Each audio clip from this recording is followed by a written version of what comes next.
brought to you by our friends of the British Council.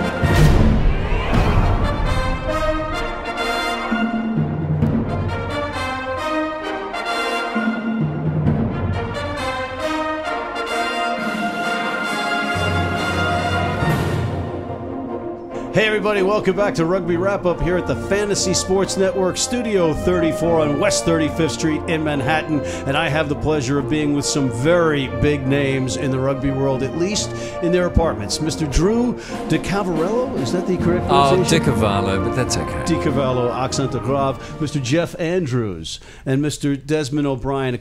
Ladies and gentlemen, this well-rounded, full-bodied, carefully crafted, meticulously aged, yet sometimes cantankerous and cranky collection joins us for our Rugby Vintage Whines, Wines with an H segment. Gentlemen, you're all here today because you know rugby and you often complain. So let's get right to it. Quick bio on these individuals. You have Mr. Drew De Carvalho. De Carvalho.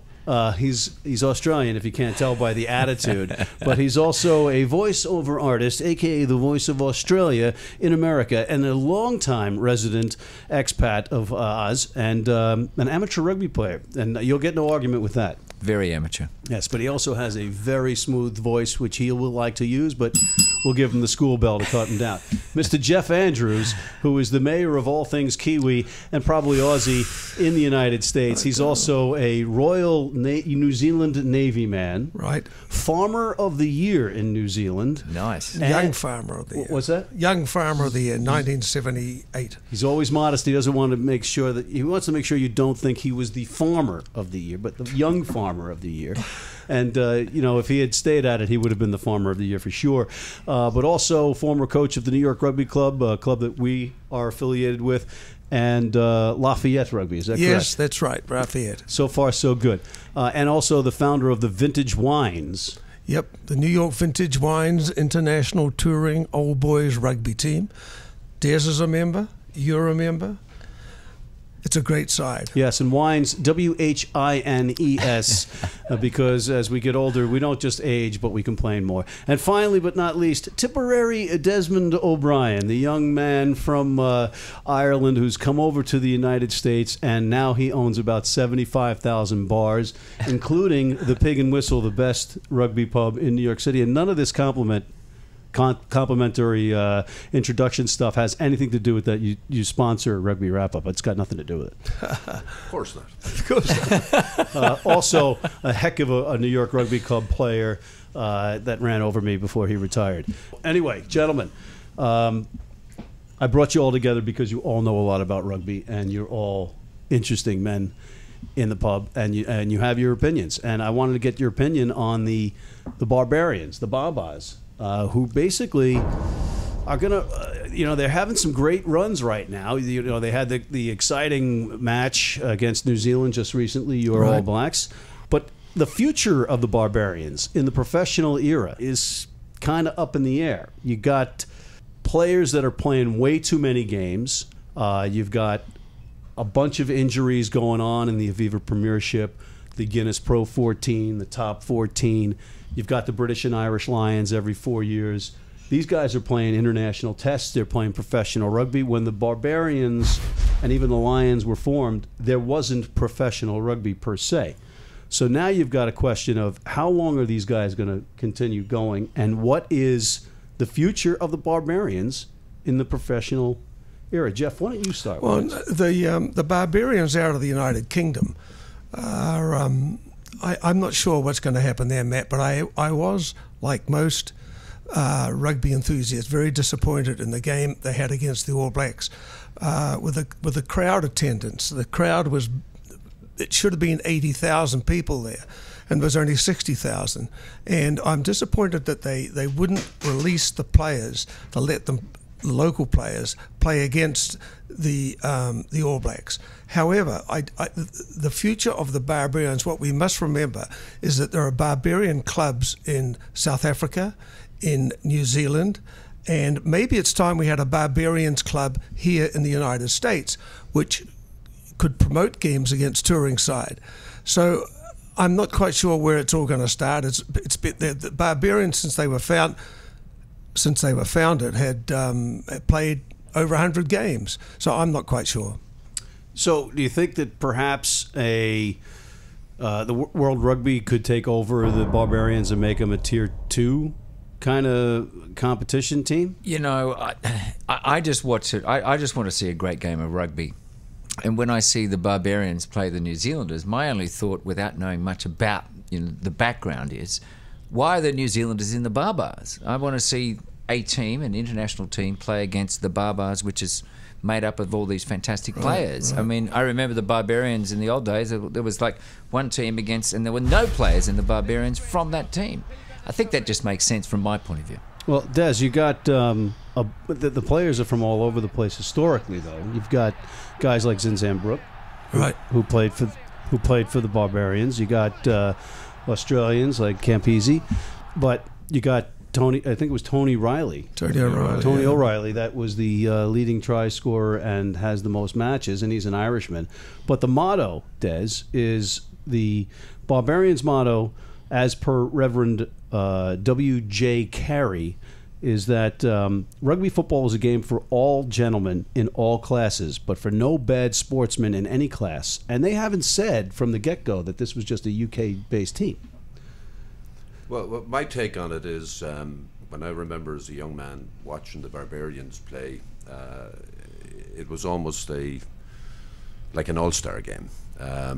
Obviously, the schedules back then were less saturated than they are now, and with the advent of professionalism, obviously coaches are going to protect their players. But my feeling is that there's actually a place to resurrect the Barbarians, say, at the tail end of people's careers, and you bring in all these legends that you can put out in the field. I believe something similar goes on in Bermuda. I think it's on actually this week. The Legends of Rugby has gone on down there. So rather than lose the Barbarian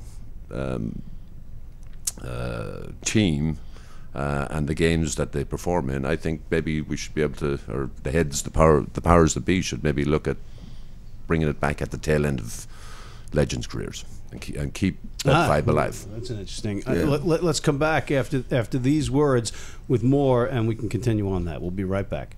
If you're in New York City and want to watch some great rugby, have some great food, and some great times, go to the world's best rugby pub, the Pig and Whistle on West 36th Street. All right, everybody, how's it going? We sip, we peel, and we slide? Nah, like this. We sip, we peel, we win. I think I'm getting this. Grab a large or extra large freshly ground, freshly brewed hot coffee for your chance to win great prizes like free coffee for a year. Get your celebration ready. Dunkin' Donuts. This is coffee. This is winning. I'm Sean Fitzpatrick, and you're watching Rugby Wrap-Up. Hey everybody, we're back at Rugby Wrap Up at the Fantasy Sports Network Studio 34 with our esteemed Rugby Wines, our Rugby Vintage Wines. And Des, we left off with you talking about when you were a kid with the Barbos, or the Babas, I beg your pardon, because we got to get the sheep or the lamb in there, right? That's it. Yeah, don't want to offend any lamb out there or sheep out there. But Des, did you have a favorite Baba when you were growing up, and did you like the Barbarians more than the Lions, or how did that work out for you as a kid? Well, to be truthful, back when I was a kid and watching rugby, it was generally just watching our own team perform in the Three Nations or whatever it was, Triple Crown back then, I guess. But I do recollect seeing one or two Barbarian games that featured such legends as Garrett Edwards and Andy Irvin, several, Willie Duggan, Moss Keane, and I just thought it was kind of a fun game. It was more open, less hostile, I suppose. Both teams were playing for the fun of the sport, and to put on a spectacle for the fans. So, that being said, I think that again, because the schedules were so limited back then. You mean now- the TV schedules? Or? No, just the number of games that Yeah, that were played on the international scene and the whole thing. You know, and then you had a few, maybe a touring game here and there or whatever, but it wasn't saturated the way it is now. And now you have this fall schedule, you have the summer tour, etc., etc. So, again, people love to see these players, and you know, when the guys like Paul O'Connell retire or Brian O'Driscoll retire, there's still some fuel in the tank.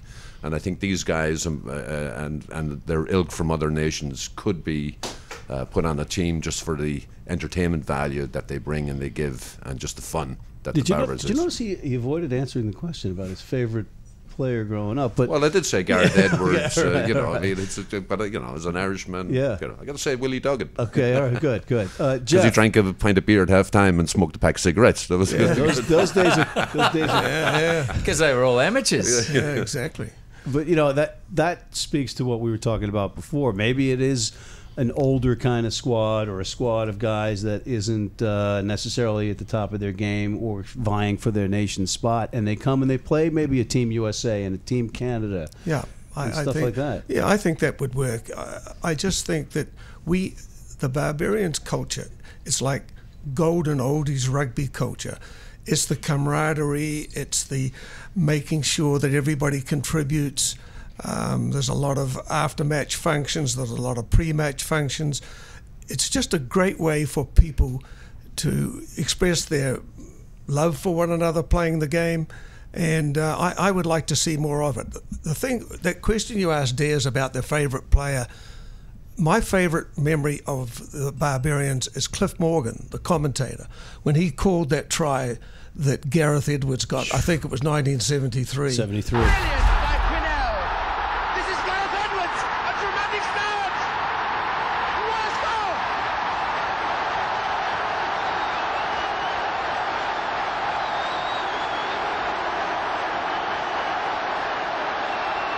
Oh, that fellow Edwards. Makes the hairs on the back of your neck stand up. It was a magnificent try. It was a magnificent atmosphere, a magnificent call. How can you just can't forget stuff like that. And Drew, it gives an opportunity for the Wallabies to play with All Blacks. Well, you know, that's- in a sense, and maybe learn how to play a little bit better branded rugby. Listen, any help we can get at this stage. I just want to also add, I was involved in the US 2 years ago, 2015, with the All-Star Cricket, the Cricket All-Stars. Sachin Tendulkar, who was the greatest player in the world from India, Shane Warne, who was one of Australia's greatest ever. They put it together. They'd just retired. They had 30 of the greatest players in the world. It was fantastic. They filled stadiums. They went to the Met Stadium, then they went to Houston, and then Dodger Stadium. And Yeah, but I understand that. But I mean, and I don't mean to disparage cricket in terms of their injury potential, but you're talking about guys that at the end of their career also haven't been beaten to a pulp for a long time. But I agree with Des. It's got to be very close to when they've retired. You can't sort of say, "Oh, you were a great player 10 years ago. Would you like to put the Guernsey on?" No. Yeah. All right. So Jeff, what's the future for the Babas? I think the future depends on the home nations in UK releasing their players to play against touring teams. They have to get back to filling Twickenham. That's the key. That's the home of the Barbarians. And getting 80,000 people to watch a wonderful game of rugby, you just can't forget stuff like that. They have to let these players go. They probably won't, but it's just something that I would like to see. But you know, the injury thing. It's ironic because it came into play for an opportunity for Luke Whitelock, who was playing for the Barbarians against the All Blacks. Jerome Kano gets hurt in that match for the All Blacks. He's now not available. And what do? They call up Whitelock. Yes. He just played against them. Yes, that is an issue. But that's something you just have to deal with. These touring teams, if they're going to make sure they play against the Barbarians, they have to put on their best team, because that's what people want to see. They want to see the All Blacks, the best All Black team, and somehow or other we have to get the local lads involved. All right, so would you rather see the Babas or the Lions? Old style Barbars, current Lions. Yes, I'd like to. Same with me, Drew. Old style Barbarians and current Lions. I think there's room for both, but I think while New Zealand were up visiting, it would have been nice to see a match against the Lions. Oh yeah, that would have been magnificent. Yeah. All right, so what I'm going to say, because I'm going to ride both sides of the fences as we break, and before I thank these gentlemen, I'm going to say I think the Babas should play the Lions. It should be a required match every 4 years. I don't know about that. Where would they play? Dubai? Yeah, no, Geoff Andrews very I'm with angry, and Geoff. that's not an easy task. I don't think that would work. But, I'll expect your letters from New Zealand, and I want to thank, in the meantime, Mr. Drew, Di Carvalho. Mr. Geoff, Andrews. and Mr. Des. O'Brien. And I'm Matt McCarthy for Rugby Wrap-Up here at the Studio 34 Fantasy Sports Network here in New York City on West 35th Street, signing off.